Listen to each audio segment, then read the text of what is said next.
So, two more speakers, folks. Well, howdy and welcome to the last session today. So it's going to be an interesting discussion, I hope, for the next hour with B. David Ridpath, who's the past president of the Drake Group, and Amy Perka, who's the chief executive officer for the Knight Commission on Intercollegiate Athletics. And Amy, if you would like to say anything before we get started in the discussion, David asks that you go first. I saw that. Thank you so much. And thanks for having this opportunity to join all of you. I do have several slides I would like to show you, but I also don't want to take this in a different direction than what you all want to have for this, next 55 minutes or so. But your group is critically important. I've enjoyed the relationship over the years, and this is, as you've heard from the start of your sessions this morning, a really critical time for Division I sports. We are going to see major changes with the way Division I sports are governed and organized. And our group has worked on, solutions to the future that we think should be really on the table, solutions that we think should be a centerpiece for the discussions that the Transformation Committee will be having. And, I wanted to take an opportunity to make sure that your group understood those. I do think, I know that there was a question raised in the early session with Jen Frazier and Kendall Spencer about COIA's role.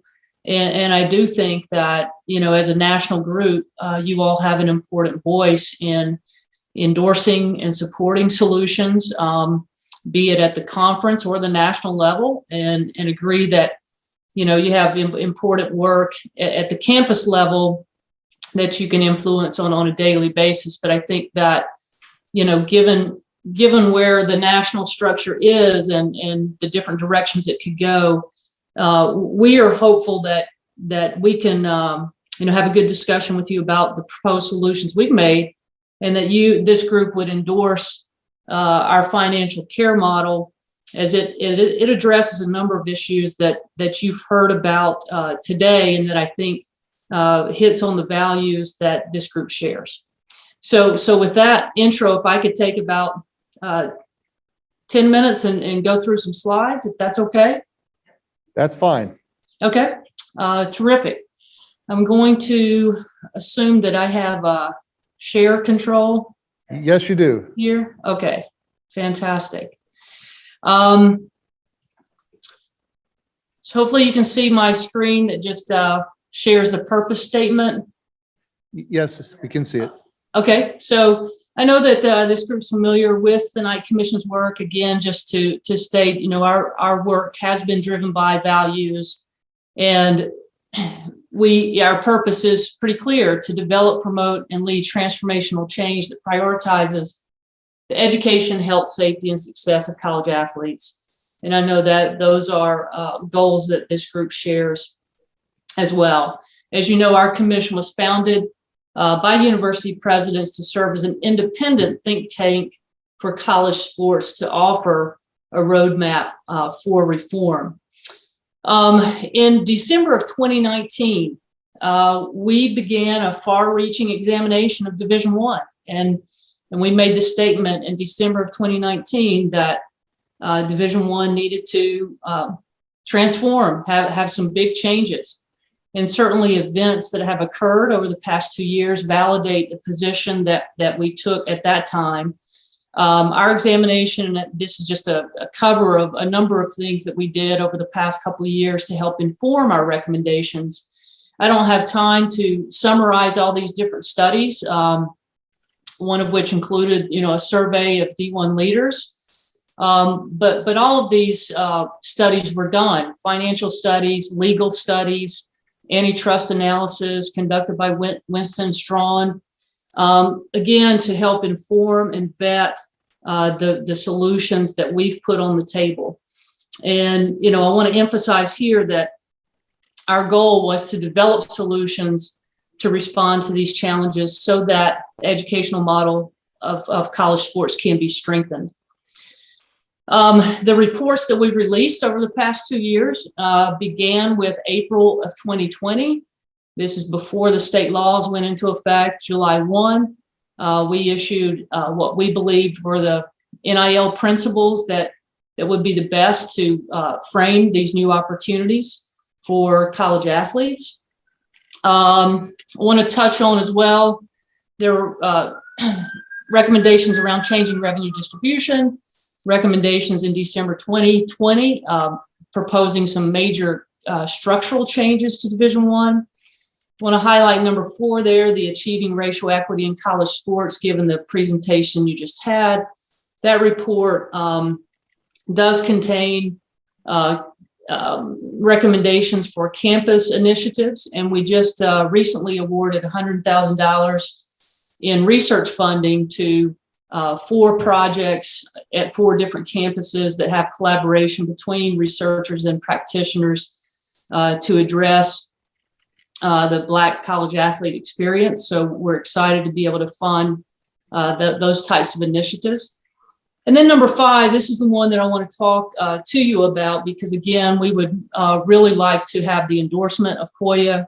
And if it takes providing more information and having a more in-depth session, glad to do that.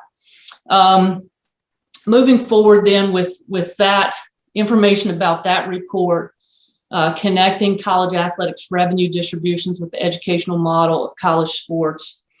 I'm going to skip over this NIL. We can come back to it because I'm sure all of you have lots of questions about what's happening with NIL and what is developing as NIL compensation and recruiting inducements. And there's a lot of questions about what's happening there. But again, I want to spend our time talking about our financial care model.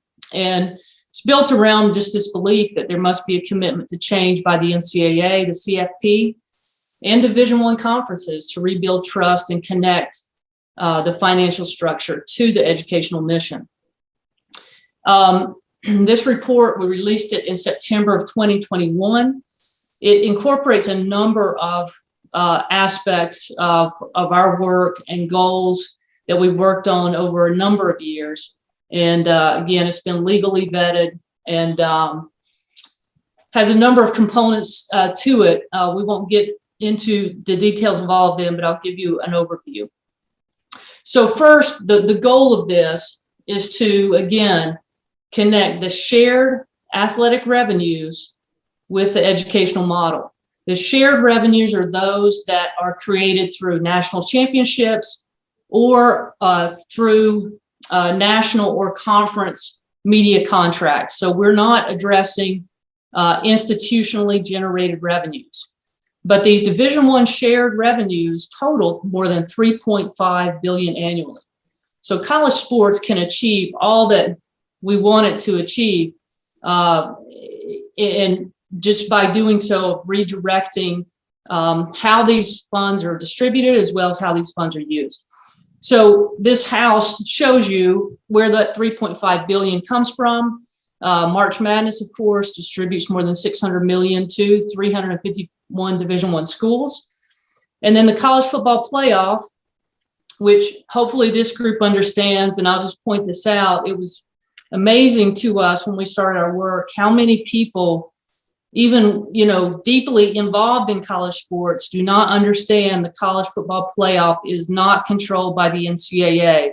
It is a separate event managed by the CFP Board of Managers, and it distributes its money directly to the FBS schools, and that's more than $500 million a year.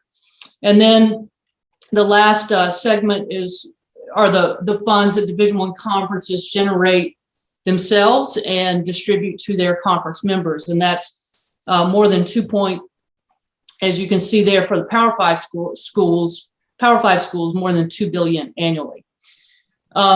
In terms of our care model, when we released this in September, the Coaches Association groups, 21 coaches associations, primarily those that are coaches associations for the Olympic sports.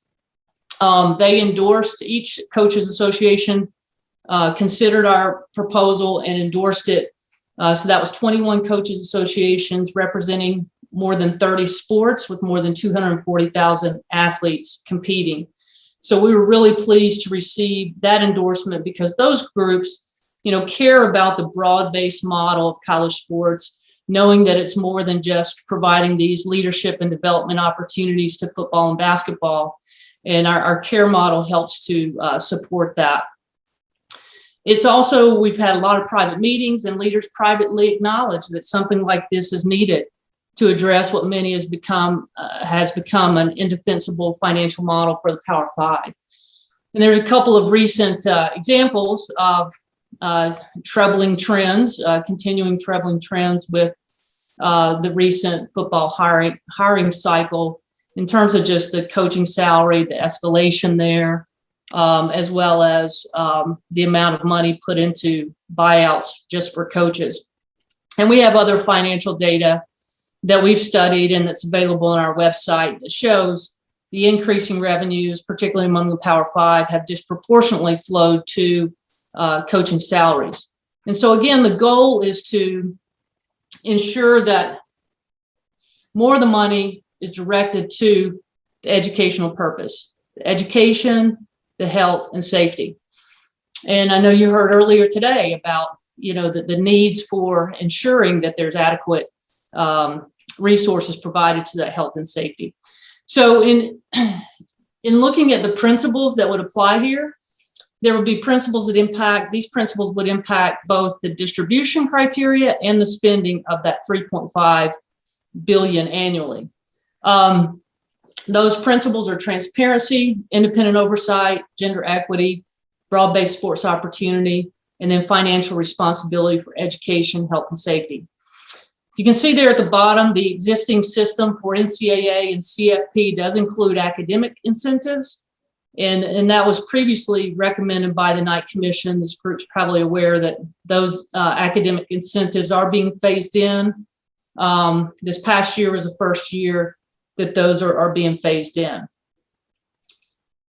So just real briefly on each of those principles. Transparency would require any institution that receives these shared revenue distributions to disclose the conference and the national system would have to disclose the revenue distributions. And then the institutions receiving them would have to disclose the gender and ethnicity demographics of college athletes and their staff. Those are data that every institution collects and reports to the NCAA, so it's available. It's just not publicly disclosed. Independent oversight is another component. We can talk more about that. Gender equity. This just gives you a real brief example of what kind of change we would talk about. How would gender equity impact the distribution criteria? Our care model would say, if you distribute funds based on athletic success, that must be gender equitable. So currently the NCAA men's basketball formula, I'm not going to get into this complicated mix of who gets how much and why. We're just focused on the red slice here. And this represents the NCAA distribution formula. So you can see in yellow there, 28% of the current distribution of the $600 million is based on men's basketball performance only. And so our criteria, again, if this is an educational model, we should apply gender equity to the distribution criteria. So the point would be any success, it has to be, equally provided. So we would change the NCAA distribution formula would have to change to address its current discrimination. I would add there that, and we're not saying it has to change to be, 28% men, 28% women. It just needs to, in terms of basketball, it could change a lot of different ways. But I do want to point out, this is another aspect in the Kaplan-Heckler report that was commissioned by the Board of Governors to look at gender equity at the NCAA level broadly across its championships. Kaplan-Heckler cited this as something that needed to change. We're talking with conferences about adopting our care model for their conference. This is something that each conference could adopt. And in talking with one conference in particular, they made the change internally to their own conference in terms of how they distribute bonuses, because it also discriminated by gender.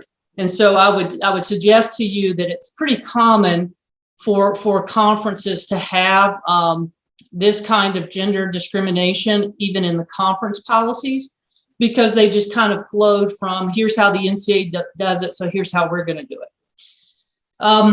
Another aspect of our principles is, again, recognizing the importance of broad-based sports opportunities.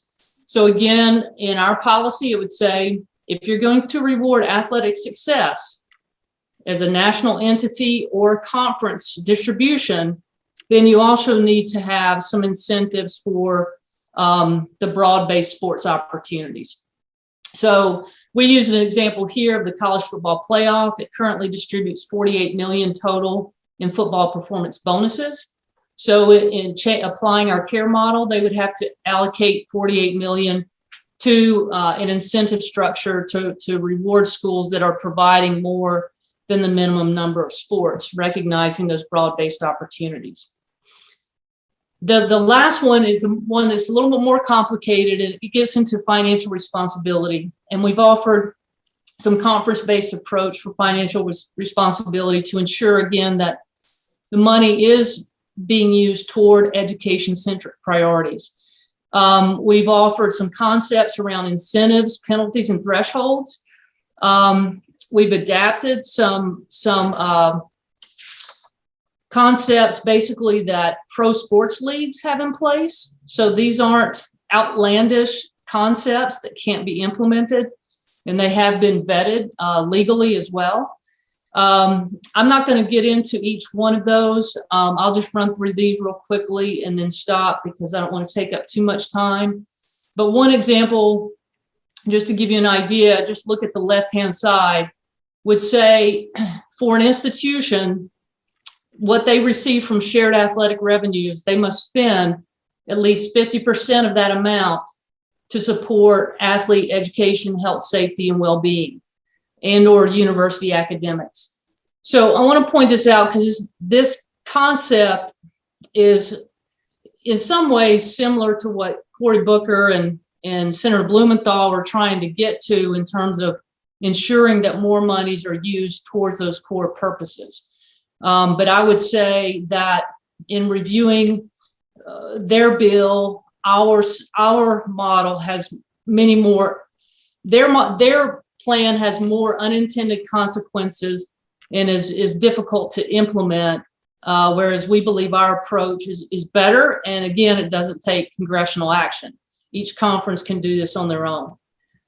We also have concepts of regulated operating expenses and concepts of addressing excessive salaries through a luxury tax system.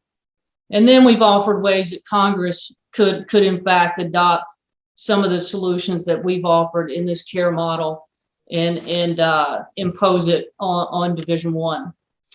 So I'm going to stop there because that's a lot to take in, but hopefully it gives you an idea of a concept, a solution that addresses the financial framework. And I would just say that, you know, again, with work ahead for Division I, we believe that this concept needs to be kind of the centerpiece of their discussions for how to remake Division I. And the more leaders we can get to understand the concept and endorse the concept, it gives it, you know, added credibility. So again, I'll stop there and look forward to questions and discussion. Do we want to take questions now, or should we give David a chance to chime in first? Take a couple of questions about financial things Okay. specifically. Okay, Joan. Mine was, if they're changing the money structure, so more goes towards academic related issues, is the money going to go directly to the Office of Academic Affairs, or is the athletic department going? So the question is, if universities get more money for academics, is that money controlled by the athletics department, or does it go under academic affairs in your proposal? Amy? Um, well, I think I understand the question, and as it relates.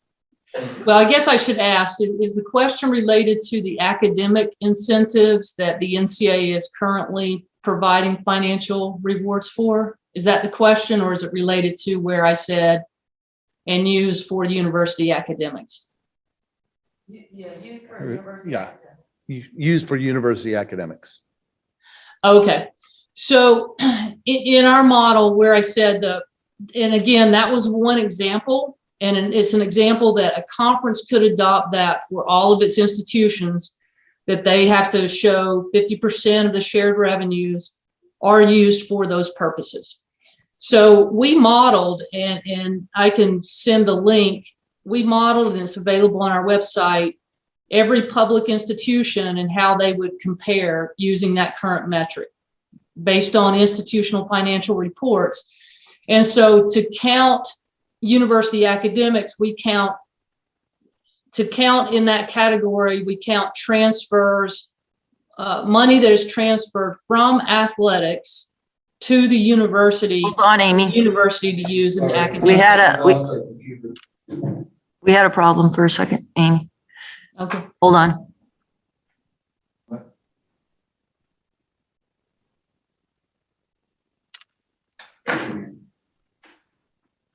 Amy, sorry, our computer went out. Oh, okay. Yeah, the computer went out. Continue speaking with your question. I don't know if we can hear her. We can't hear her right now. Okay, We have to can you hear connect me her. now? Hold on. Hold on, we cannot hear you in this room. Sorry.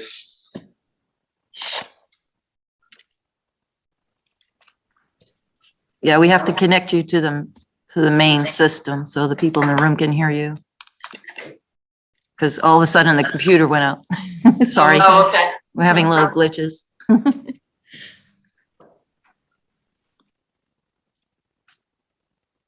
Can you hear me now? Not yet. They're still getting the computer back up. It like Okay. went to sleep or something. So, Okay. but We can sort of hear you. we'll get you back. My Sure. question is, if you're wanting money to go to academics, shouldn't it go directly to the Office of Academic Affairs, not to the athletic department? So when we get you back up, answer that. Okay.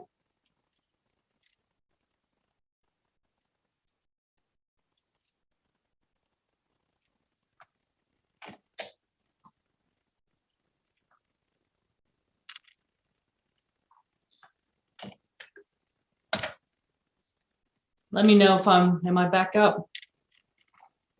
Not yet. Okay. You can hear her on my computer. Okay. Okay, she's in.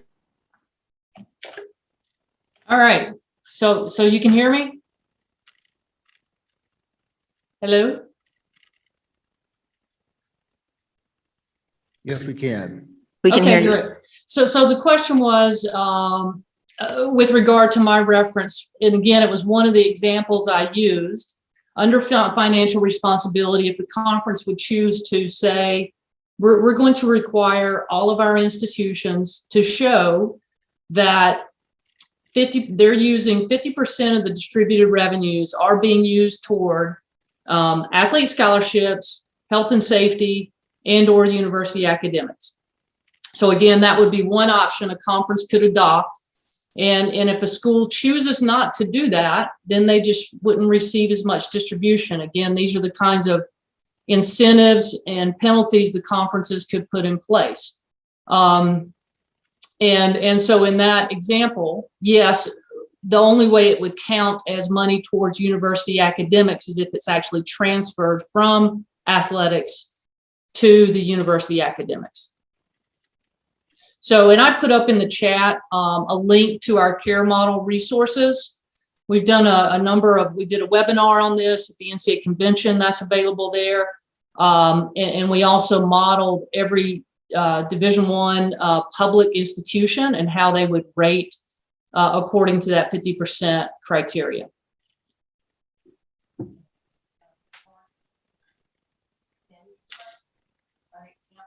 Any other questions? Again, I just, I know there's a lot here. And and would welcome the opportunity to talk with your leadership group, or, maybe even do another session, because I do think that the faculty, what happens at the conference level is going to be extremely important moving forward.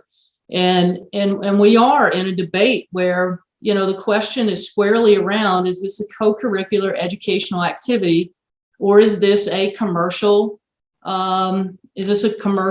activity that these athletes are employees?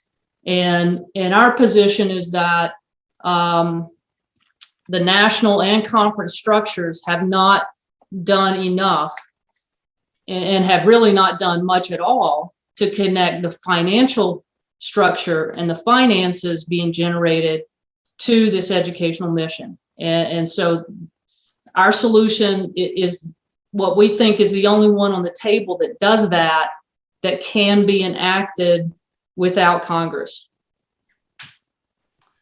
Amy, this is Mike Bowen. Hey, Mike. How you doing? First of all, you mentioned this whole thing about athletes being considered employees, and I know that there were news reports that I read, and I'm not sure, maybe I misread, or maybe it was retracted, by the head of the NLRB, who was saying that in her mind, college athletes were in fact employees of the university, and that's an end game, as far as I'm concerned, for college sports. And have you heard that? I mean, is that real? I mean, is there a thing with the NLRB over the next few months, whenever they meet to discuss this thing, that they could rule that college athletes are in fact employees of the university? So you'd be hiring football players instead of recruiting them. Is that am I?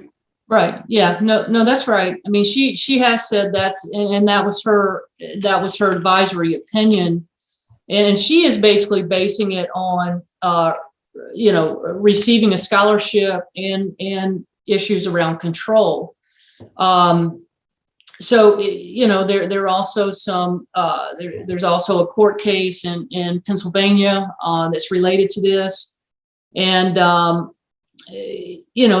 Again, that's the risk to all of the broad-based opportunities. There are some that think there are really only two alternatives for Division I. One is to get some type of congressional exemption to continue to operate this educational model, or just be prepared to collectively bargain with college athletes as employees. Now, I think there's a growing third opinion, that is, a lot of the issues we're talking about, and a lot of the issues that really triggered the litigation, that have triggered, the public opinion around whether the financial model is fair, is FBS football. And we can spend a whole nother session on the revenues attributed to FBS football and CFP football, and where that's headed, and some of the projections on the conference media deals moving forward is jaw dropping. And there's a question. We have other solutions around the CFP and how it needs to reform itself. But I would say a third is, can you separate out FBS football and create a different arrangement with those players? And then have all of the other sports in a model that is still the educationally focused model, that preserves, that aspect, but again, a reformed model with a lot of the components we're talking about.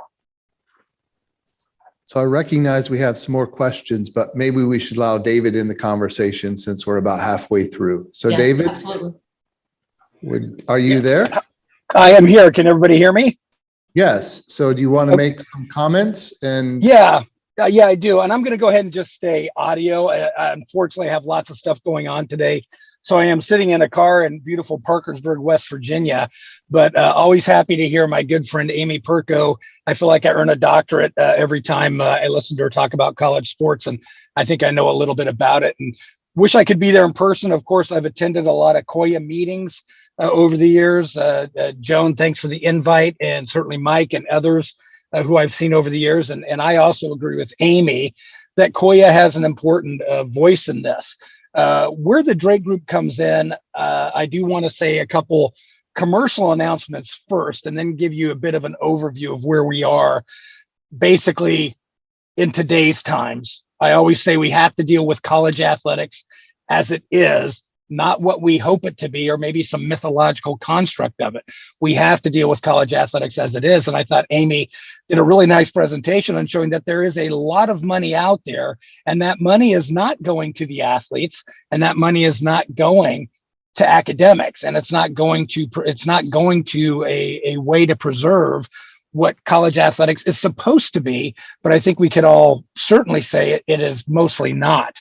As far as the Drake Group, I do want to give a couple of announcements. One, I put in the chat our website. If you have not gone to our website, please do. It's been totally revamped over the past couple years. We have a couple great events coming up. Well, one that's an ongoing event is we're now doing monthly webinars, and would love to have COIA members watch our webinars. We have a great one coming up called the Disintegration of National Governance. I'll be moderating that.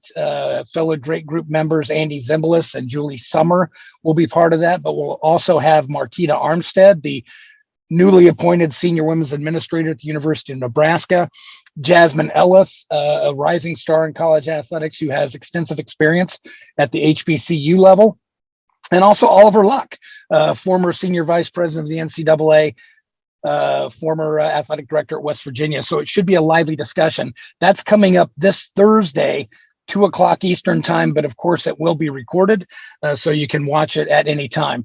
The big announcement, if you haven't heard, is on May 19th, we'll be holding a national symposium in Washington, D.C. Bob Costas, the famous sportscaster, is going to be the MC and keynote. We have several panels that will be moderated by some great luminaries. Christine Brennan from USA Today, Kevin Blackenstone from the Washington Post, Howard Bryant from ESPN, and we're going to have a who's who of people with regards to college athletics and where we're going now, as I was saying, as dealing with college athletics as it is, mostly looking at it from really where the Drake Group stands. We believe that it is going to be done from the outside. We have zero faith. And in fact, I think I could easily argue for this, the fact that we have zero faith, including with my athletic director at Ohio University, the wonderful Julie Cromer. She's outstanding. She's co-chair of this transformation committee. But what I hear from this transformation committee is more, how can we preserve the economic model? How can we keep the money going to just certain schools? How can we build more facilities? How can we raise salaries? I hear nothing about academic integrity. I hear nothing about the athlete. And that's where the Drake Group comes in. And we really feel like it's going to have to come from the outside. Amy did a great job of mentioning some things that Congress is going to have to do. It's not that we don't support the concepts of the care model. Don't get me wrong. I think the Knight Commission did some fantastic work there, and there's some wonderful core issues and tenets of it that we certainly support in the Drake Group. Understand our core issue still remains academic integrity. If this is about education, then education must be first.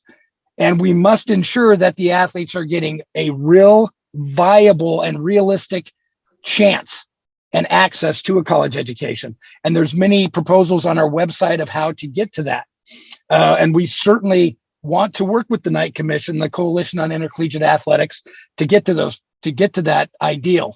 But we also do look at other connected issues because honestly, they're all interconnected, right?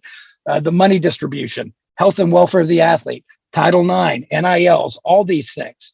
But we are basically convinced that change is only going to come from the outside. So our main efforts, you can read our press releases, you can read our position papers. We have lots of great information on our website, just like the Knight Commission has on theirs. Our main effort, and Joan will remember, and Mike will remember when we were in Baton Rouge a couple years ago, and I think even Amy will likely remember, is that Donna Shalala's office, the former Congresswoman from Florida and former staffer in the Clinton administration, former president, Wisconsin, Miami, you know her resume, that she was going to be the lead sponsor of what we're proposing, a congressional commission bill. Well, of course, elections happened. Donna was not reelected, but we do have several offices that are interested again. And I know that COIA, committed to being a supporter of a congressional commission bill. We really feel at the Drake Group level that we are at a point in college athletics that we have to look at it at a very high level, much like the Amateur Sports Act of the 70s, where amateur sports were reconfigured, the creation of the USOPC, USOC at the time, the national governing bodies, and how amateur sports, international teams, national teams were created. We really feel that that congressional commission must happen. And I know it's crazy that we're looking at our Congress, especially in this day and age, to do anything. I will tell you, I've spent a lot of time in Washington, D.C., certainly mostly pre-COVID, but I will tell you, it is probably the only bipartisan thing that I think is being discussed on Capitol Hill. I literally walked from Jim Jordan's office. He's a former wrestler. That's my sport. So we've known each other for a while, to Donna Shalala's office. They are ideologically opposed on everything except reforming the NCAA. So I do think there is some hope to get some things done in Congress. But I do believe that we do have, through Representative Trahan's office, that we do have a new lead sponsor on our congressional commission bill. We likely will get a companion bill in the Senate with either Senator Booker or Senator Murphy or both. And we are really looking forward to seeing that through. We're going to talk about all these things at our DC symposium. Senator Murphy has committed to appearing. Senator Booker has also committed. We'll have several House of Representative members there. This will be a very big event to really show where the Drake Group is going and our push to have congressional intervention. Do these things, as Amy so eloquently said, only Congress can do. I do think it's great what Amy is proposing in the CARE model. Can conferences and school do this? They can do it, and they can do it tomorrow. But we don't think that a lot of them are going to do it. They're going to have to be forced. NILs should be something that did happen long ago. It should have been allowed. You should not restrict an athlete. And part of the reason, and this is for Mike Bowen, part of the reason we have the NLRB saying what they're saying is that we treat our college athletes as employees, but we say they are students. The reason why we have the transfer portal, the reason why we have the stipend, and the reason why we have NILs is having those arcane restrictions is exactly what makes a college athlete an employee. So we have to do more to make the college athlete a student. We could actually even collectively bargain with the students as a non-employee union. In fact, the best way to control NILs, if we don't want athletes to do alcohol sponsorships or to do pornography, whatever it may be, is for the NCAA to negotiate with the athletes as a non-employee union. That's the only way they're going to be able to control NILs. But again, where we're at today is really lies at the feet of the conference commissioners, lies at the feet of the NCAA for letting it happen. I believe, and the Drake Group believes, and Mike Bowen, my good buddy, may not believe this, but when you say something is an end game for college athletics, Mike, I'm going to tell you this, there's no end game. We will watch college sports no matter what. If we're paying the players $1 million a year or even more, people will show up at the Horseshoe in Columbus, Ohio, and they will pack it. They don't care. They simply just want to watch the games. So then we've got to decide where we want to go, like Amy was saying. And I loved how she kind of laid out those three options. And that's really where we are likely going. However, through Congress, there are some possible avenues for us to preserve at least a portion, I think, of a co-curricular collegiate athletic model. It might be, and I tend to think, Amy, it is this way, that we're likely going to see the Power 5 football be a paraprofessional paid employee force by a university, because I think they're finding out through NILs that it simply doesn't matter. People often ask me, well, geez, would they get a scholarship if they get paid? Well, they likely get tuition benefits as most any other employee gets. There's all kinds of ways to skin the cat. But at the end of the day, people are going to watch college sports, whether the athletes get paid or not, or candidly, whether they go to class or not. And because we know that's already going on, or whether they're making millions of dollars because they're doing it now with NIL. So we want to pursue an avenue to preserve college athletics if we can, by treating the athletes as students, focusing on academic integrity. But if some schools and conferences and even their congressional delegations don't want to come along, I think we all have to accept that a portion of it might be a professional organization that's attached to an institution, but also realize that it doesn't matter. The TV cameras are going to show up. The fans are going to show up, and NILs has proved that. The NCAA argued in court that an athlete earning more than $1 above the scholarship would damage the model. People would not watch it. Well, I think that has been proven very wrong. So that's really where we are. And I think we're sort of in tune with the Knight Commission in the sense that we're going down this path. And we have many proposals and we have a plan to make it work. We just don't believe that the NCAA membership and the conference commissioners and the transformation committee want to do it. In fact, we're convinced they don't want to. And that's where we think that a congressional commission, if not a presidential commission, is the way to go. But we all have to reflect and come back and say, possibly college athletics is going to look much, much different in 5 years than we probably want it to be. But like I said at the beginning, we have to deal with college athletics as it is, not what we want it to be. Because what we want it to be, we're in many ways losing that battle. So that's kind of a quick overview, Joan. Just wanted to throw out some of those things and where the Drake Group is. You can read all about it on our website. We have our position papers. Really hope you watch our webinars. And if any of you, you can tune in remotely to our Washington, D.C. conference. In fact, I'll have to tune in remotely even myself because I'll be on a study abroad trip in Europe, fingers crossed. But we do think that we will continue to be a major player in the way that college athletics is going to go and end up over the next 5 to 10 years. So with that, I'll open it up for questions. So we have one question kind of, oh, go ahead, Joan. Oh, excuse me. When you talk about having the students sort of be like employees, even though they're in the athletic department, I always come back to my mind about graduate students. And graduate students are on stipends, and we pay them like they're employees, but they're still students. Is that a kind of model that you could have for athletic students? Well, I think I got the question there. I could hear it. But what I think, Joan, is I think there's many ways we can go. I mean, as some of you probably experienced, our DBA students, doctoral students in our College of Business, they're getting a stipend of $40,000 to $50,000 a year. Our graduate students might be getting $10,000, $15,000 a year, whatever it may be. That's certainly a model that we can look at. But I also think we have to realize that this is not minor league. This is not amateur athletics. This is major league commercialized sports.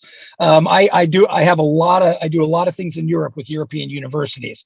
I have 10 European students that are here right now going to Ohio University.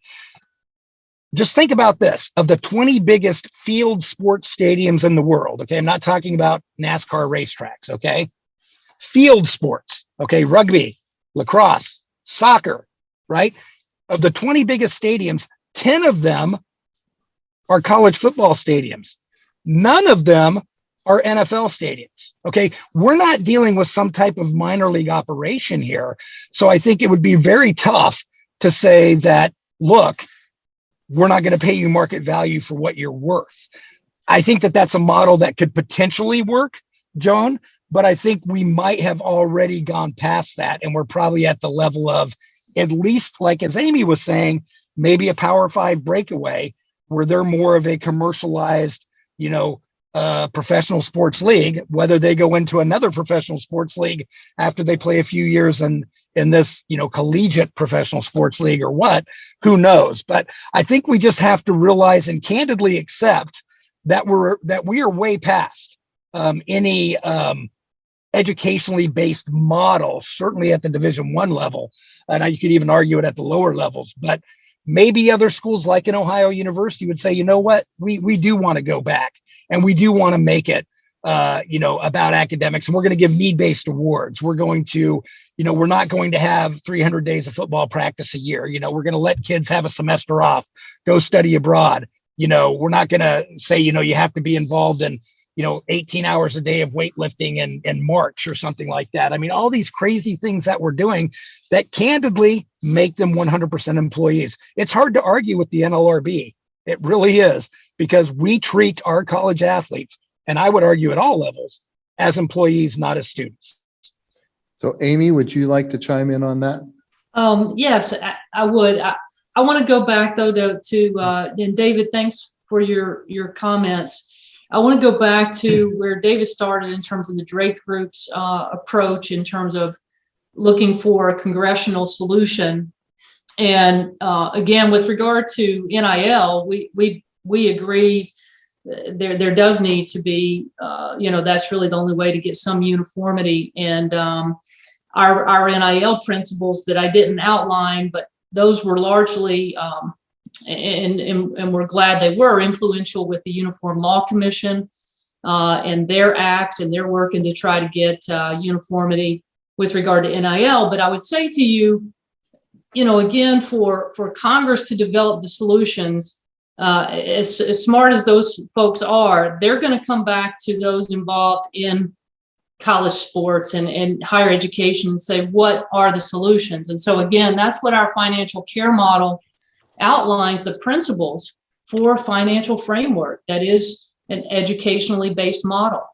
To David's point, the Power 5 football is a different animal. No doubt the finances, the issues that have in the contracts that are in place and where that has grown is a different animal. Our concern is we don't want to see the whole model upended because we don't want to deal with one sport and a structure potentially in a different way, and it needs to be dealt with.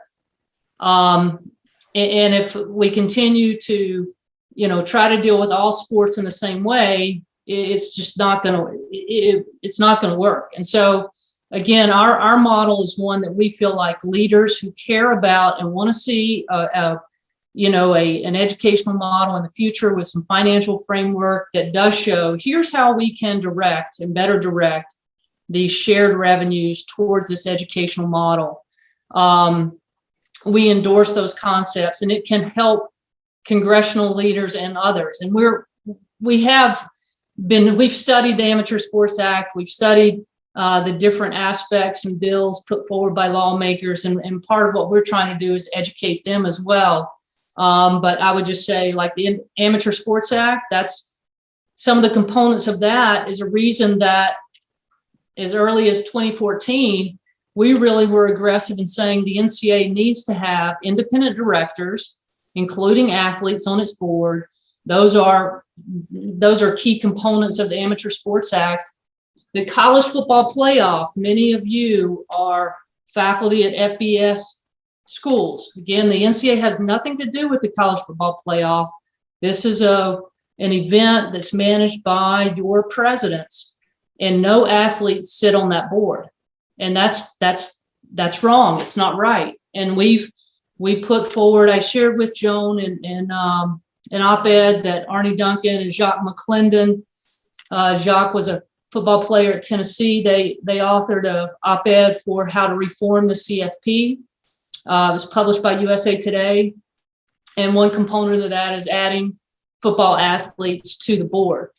So again, that's an example where I think if the Coalition on Intercollegiate Athletics, speaking as faculty, endorse the reforms for the CFP, it goes to your presidents. The presidents control the CFP. Those kinds of things matter in terms of whether athletes are on the board. The CFP wants to expand. We're glad that they were unable to expand, but the reasons that they were unable to expand are not the reasons. We would have liked for them to say, we can't expand because we've got to commit to a care model and change our governance for the CFP before we expand. Instead, it was, well, we want automatic qualifiers, and those were the breakdown things. So again, we think there are clear reforms that speak to the principles that we all agree on. So we want to continue to push leaders to make commitments to those principles. We have Yeah, and I would just echo if I could real quick. And what Amy said, I think really encompasses a lot of things where there's some agreement here and that, within our congressional commission proposals, some of our core issues are that athletes have to be represented on each and every committee, athletes and former athletes, very similar to the Amateur Sports Act. We do agree on the finances of the college football playoff have to be decided, and that the NCAA should be running that playoff themselves and not the conference commissioners. We abdicated that, many years ago. So I think there's a lot of things that we can all do with our representatives. What Amy does say is true. These congressional representatives and senators are going to go back to the very same people that don't want to change. We have to have models, and we do within the Drake Group, as does the Knight Commission. We have roadmaps to say, here's a way you can do it, right? We're also working with Congressman Kustoff's office from Tennessee on an NCAA enforcement and infractions reform bill, NCAA Accountability Act. Everything is going to be changed from this point forward. We need to be able to, like the Knight Commission and COIA, we want to bring you on board too, is just to say, here is our plan for academic integrity. Here's our plan for financial integrity and financial monitoring, financial distribution. So if they have this to counteract those powerful forces that are going to keep trying to say the status quo has got to stay because we don't want to lose our lazy river in the locker room. That's what we've got to think about collectively here. Well, David, I mean, it's great that you want to get student athletes involved. I think that's a great idea, but neither one of you. I mean, and by the way, I've forgotten how much fun these conversations can be with you guys.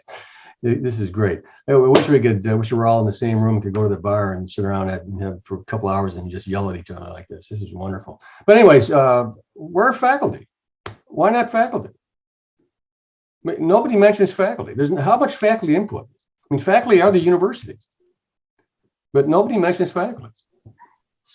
I mean, I agree that I think that it's wonderful that student athletes are going to be at the table, but do they really represent academic integrity?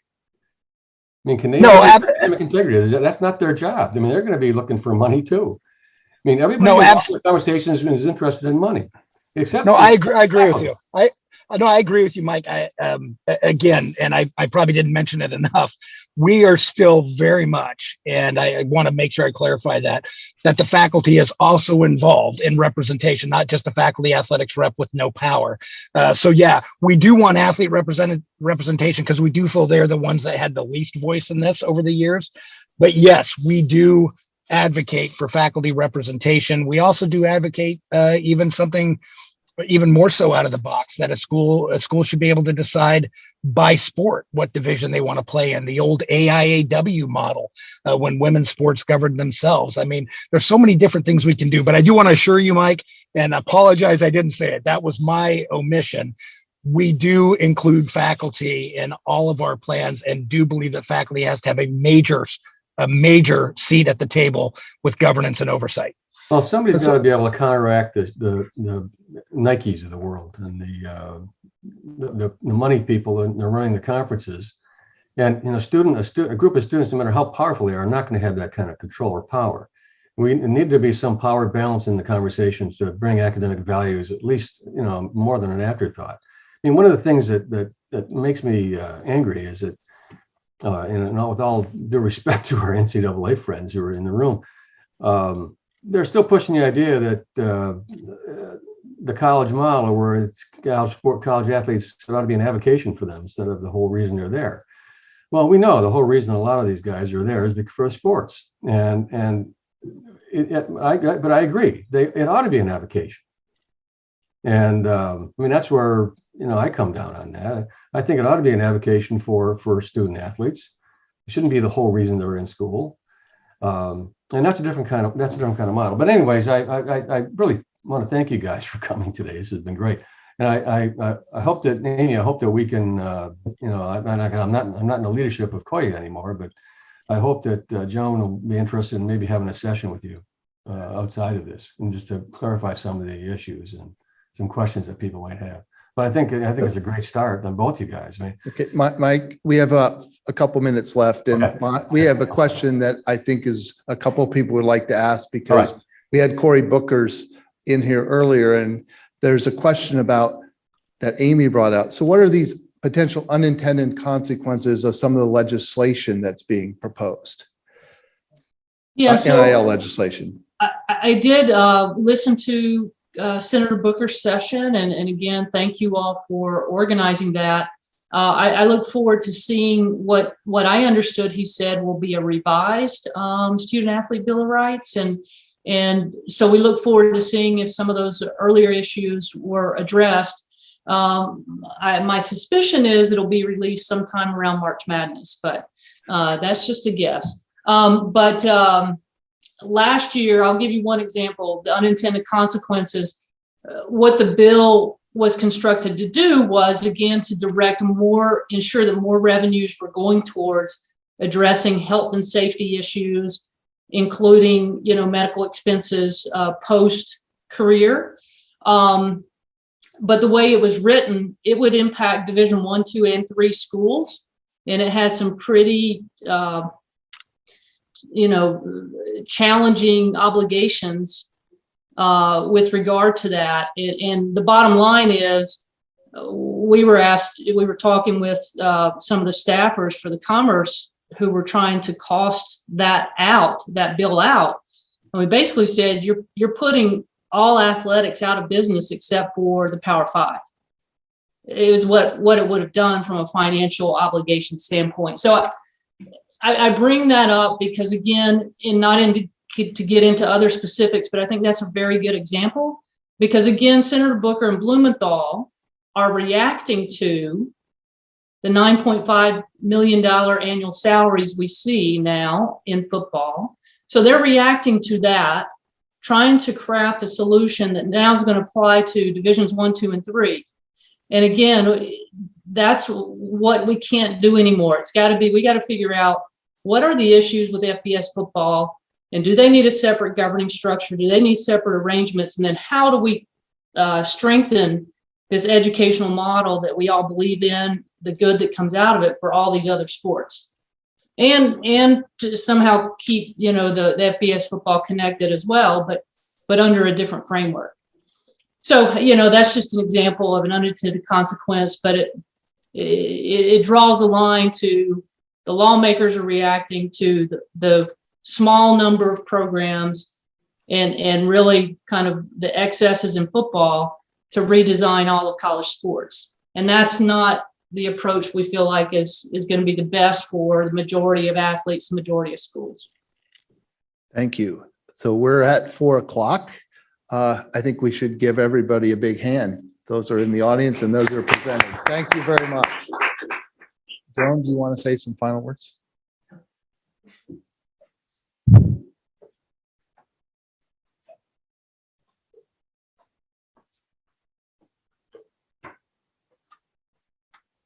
I want to thank everybody again for joining us for the meeting. I think we had really robust discussions as we expected. So there's a lot of things to still think about.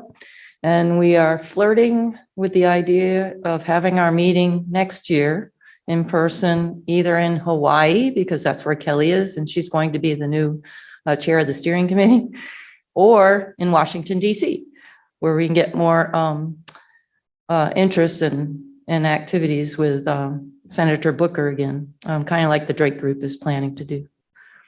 So if anybody has any other questions about COIA, just let me know.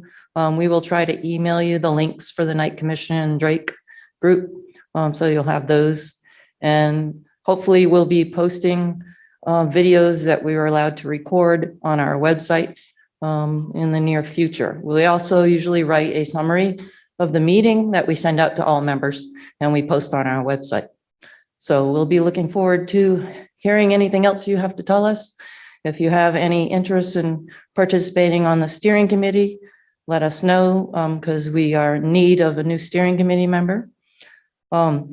Because one had to go become an associate dean, so they were too busy for this at the same time. But we're always looking for new people and new input, and we love everyone's ideas, and we want to hear what you want COIA to be, because it's the faculty senates that make up COIA, and whatever the faculty senates want us to go do for them as far as faculty oversight and everything. We want to hear from you about that. So thank you. And with that, the meeting is ended.